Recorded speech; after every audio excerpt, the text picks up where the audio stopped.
Welcome to a new edition of the Famous Interviews with Joe Dimino. On this episode, we talk with author, mindset coach, hypnotherapist, speaker, and trainer, PJ Victor.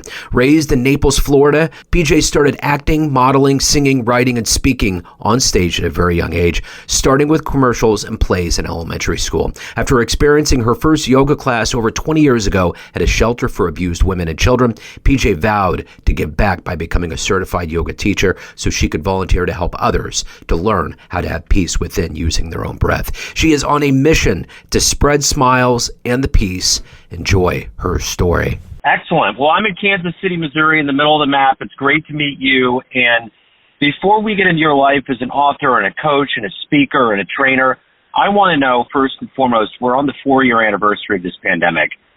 How did you make it through that time period, and how did it change you? So it wasn't fun. How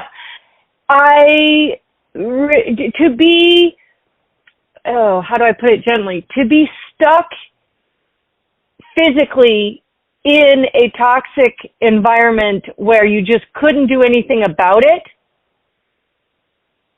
I probably looked out the window almost every day at the tree in the backyard and wondered, like, what's going to stop me today? And I can tell you that each day it was my children. And so I started to decide, what was I going to do? Have a pity party or rise above it? And I've got several friends who liken me to a phoenix, because what I chose to do was get online and look for information, research things, because I'm kind of a nerd that way. And growing up, I escaped the childhood I was in reading and in mostly books.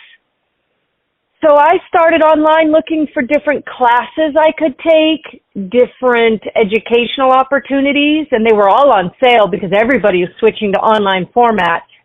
And so I just started educating myself, not just about who I was, but who was in this house with me and what could I do to improve the situation.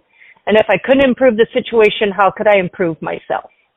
Wow, that's great. So you're obviously a very diversified professional, and I'm curious, if I put you in front of a bunch of third graders at career day, one of the kids is curious and says, "Hey, what do you do for a living?" How do you answer that child? I say, and a lot of people don't know the term, especially when you switch it around, I say that I'm a Jill of all trades and a master of some. Because I truly have, I was blessed that as I got through the childhood of terror, my biological father did get full custody of me by the time I was 11 and a half. And he put me in a really great school and some therapy. But it wasn't enough, obviously, to get me emotionally through what had happened to me physically. And the key thing I've learned is that you can be removed physically from a situation, but the rest of your body hasn't necessarily caught up.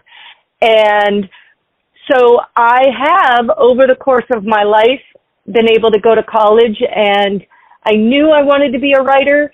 That dream kind of got abandoned until this last year. But I did go to college and get 2 different majors and a triple minor, and then go on to get my pastoral license. So I have done so many crazy things. I've been to race car driving school. I have raced cars. I've taught English. I've taught preschool. I have stepped in front of stages of thousands of people to do motivational speaking. I've done, it's crazy the amount of professions I have dabbled in, but it came to the point where I physically removed myself and my children from an environment that wasn't good. Then, because I didn't have the proper boundaries, we ended up back in it. Then I removed us again and had to really do some soul searching as to why did I allow it, once we broke free, what happened? And then as I started to I don't know if you've ever heard in therapy and different modalities tell you to write a letter to yourself. Well, that letter to myself became a book. But I was afraid to write the last chapter because I'm still involved in some legal wranglings. And I felt like, well, the story's not over. I can't write that chapter. So I can't finish the book. I can't finish this letter to myself because I'm not done healing myself. And then I took a look at my 2 kids that are older. I have 3 children altogether, but I looked at the older one and I knew what his key issue was that he was suffering from, and I knew it was very largely because of things I had done and choices I'd made. So I started writing a letter to him, and that became a book. And then I looked at the middle son, and I started writing a letter to him, and that became a book. And so then I was like, okay, I'm going to publish these 2 books because that'll get the boys to read them. That'll get their attention that mommy did follow through on a goal and a dream she had. And some people that were very important to me said, no, you've got to finish the first one. The first one is what needs to go out before anything else. And it was kind of on a dare, and boy, don't you dare me, because I'll do it.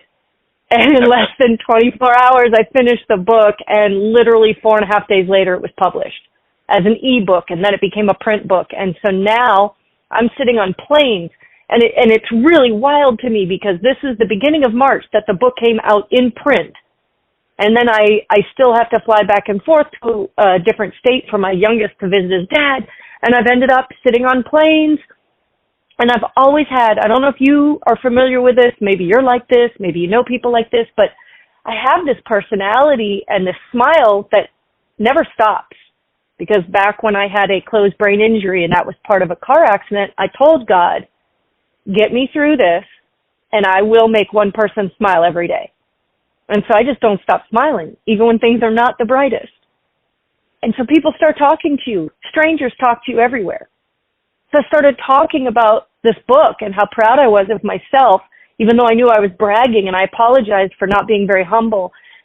And people are buying the book that are just strangers who sat next to me on a plane, and then they're connecting with me and saying, oh my goodness, this is life-changing. Thank you for doing this.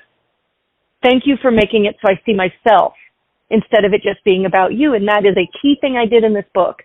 I took out the he said, she said. This is not about my battle with my ex or any other ex I've had. This is about the stripped down journey that I've taken, the swerves and the curves on how I became emotionally independent from these individuals and from my lack of boundaries, because now I have boundaries. And now it's like water on a duck's back when you try to prod me and get me to feel things I don't want to feel because those aren't my problems. I used to say, not my monkey, not my circus, and people said, oh, that sounds racist. I'm like, well, what's racist about it? I'm not saying anything other than the fact that I want to be the ringleader of my own circus. And I deserve that. Everyone deserves it. And so with this book, I can tell you that I really had to sit back and look at, what is my job? Well, my number one job that I've always wanted was to be a mom. And yes, I wanted to be a writer. And I actually wrote it down that I was going to write a book by the time I'm 35. But in the book, I talk about you've got to forgive yourself. And I had to say, okay, it didn't happen at 35. But guess what? It happened 2 weeks before I turned 51. And dadgummit, I'm going to celebrate that. Because you got to celebrate every single little victory. So you've answered so many questions that I had leading up. Yeah, you did a really good job of that. But what I'm curious about in this very highly driven existence that you have, who's been an inspiration or a hero for you? Well, I have to say, and it seems like a contrite answer, but I'm going to explain it. My biggest hero in my whole life has been Jesus. And when you say that, people are like, what? Well, I can tell you that at the age of 5, I went to a vacation Bible school that a neighbor took me to. And I was still at that time living with my biological mother, going through hell and not even knowing that it was hell because you don't know better, right? And as I was in this vacation Bible school, I'm putting together with some glue and toothpicks a little house or church, I guess is what they were trying to have us build, on a little milk carton.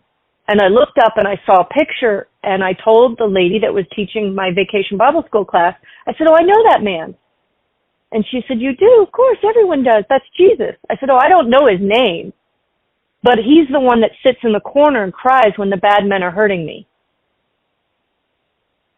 And the woman was a little fearful, didn't quite know what to say, but she ran out of the room, came back with this old lady who sat me outside in the hallway, and we talked, and I was able to try to explain what was happening in my 5-year-old life and why I knew who Jesus was but didn't know his name. And the long and short of it is I did end up accepting Christ at that vacation Bible school at that little Church of Christ at the age of 5. And then I became, because I started to read books and children's Bibles and all these things. And, I don't know how that picture of that man was coming to my mind for me during those times, but I'm glad it did. And so I'm not perfect. I'm not. But even with everything that's happened to me, I realize now as an older person that I could have gone into 2 paths. I could have become a prostitute and a drug addict and an alcoholic, but instead I chose to use what happened to me and try to inspire others. And so everything I've ever read about Jesus seems pretty good to me. So he seems like a good person to call my hero. So let me ask you this. If you can meet anybody alive on the planet right now that you find inspiring or fascinating, who would that be? I mean, I would love to have been able to go back in time and meet Jesus, but also I think it would maybe be his mother. I would Mary, because I have 3 children on earth and 3 in heaven, and I understand loss, but I think that she might be able, in a conversation, maybe if I was younger and could meet her, then things in life would have been different for me. But then again, do I really want them to have been different? I don't know. Yeah, right. Yeah, for sure. So what's the drive for you every day? Because you're obviously helping a lot of people, and you also have to evolve as a human. What is that ultimate drive every day for you to get up and to do all of these things? My 3 boys, because I've been telling them since the day that they have each been born that I'm raising world changers. And I'm raising them to be world changers and men of good character. And it's only in these last few years that I've come to understand that the initial advice my father gave me when I had my first son, and I was super scared, he said, just do everything the exact opposite of your mother. But I've come to realize there were parts of my childhood that were actually fun because of the generation I grew up in. I grew up in the 70s where we didn't have cell phones. We played outside until the streetlights came on. We did drink out of water hoses. So what I think drives me every day, it used to be I just want to be better than my mom. And now it's more of I just want to be the best mom I can be. So of all of these things in your life that you've, done and overcome and evolved into, what are you the proudest of? I am very proud of my 3 boys. I really am. And the oldest is 21, and he's still struggling to figure out what he wants to do with his life. And he hasn't figured out that first career. And that is why it's kind of exciting to know that my second book actually got published last week. And it is the one that I wrote to him about finding your God-given purpose. And he, though, has some of his own challenges. He has autism. What we used to call Asperger's is now level 1. And yet there are people that will meet him and never know that because of the way he carries himself and the way I've taught him to look people in the eyes when you speak and to say yes, ma'am, and yes, sir, and to just different social cues to try to really, really watch for, because with autism, you don't know those right away. They don't really click in your brain. And I am just super proud of the fact that the compliments I get because of who he has become and also who he just grew into being. And I didn't even realize how much like me he is. But the kid started his own 501(c) charity when he was 6. So that giving heart that he has was because of me putting him in homeless shelters at 18 months of age to serve meals. Not leaving him there, just having him come with me. And the middle son has done, similar things. He started his own, you asked during COVID, what did you do?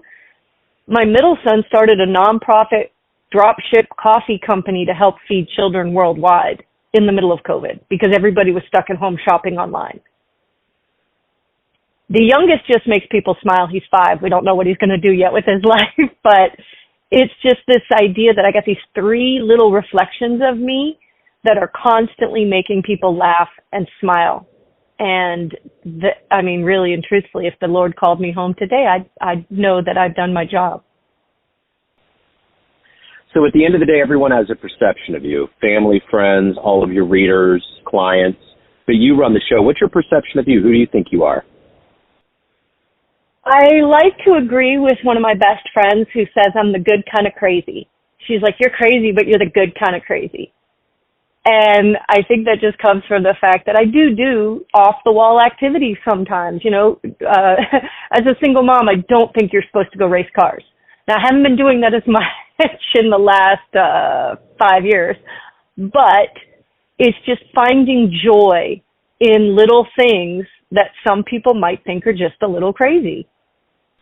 I love it. So if anyone wants to pick up the books, learn more about you, hire you, reach out, what's the best way to do that? So I have multiple websites for all the different things I do. Like I said earlier, kind of a Jill of all trades. But the word PJVictor.com is a domain redirect that kind of gets you to every link you could possibly need to know about me. So the PJVictor.com is where I would send people because you've got links to the nonprofits that each boy has, links to what I do to earn the money to pay the bills, links to Amazon to buy the first book, and then you can find the second book there as well. So, and then I've got a homeschool blog. I've been doing that for over 20 years now. Well, PJ, this has been wonderful. Thank you so much for opening up, for giving us your story. Best of luck with the books and everything. I really appreciate it. Thank you. I really appreciate you giving me the opportunity. And, of course, just cultivating an environment where people can share what's going on in their lives and hopefully educate and inspire others. Excellent. Thank you so much, PJ. Best of luck with everything. I appreciate it. Have a great day. Thanks for tuning in to another famous interview with Joe Dimino, where we cover the world of art, literature, business, spirituality, music, and more from around the globe. Our esteemed theme music was composed and produced by the great E.E. Pointer of Kansas City's River Cow Orchestra. If you want to hear more interviews, visit the Famous Interviews with Joe Dimino channel on YouTube. You can also find us on Spotify and Apple Podcasts. Thanks again for listening, and until next time.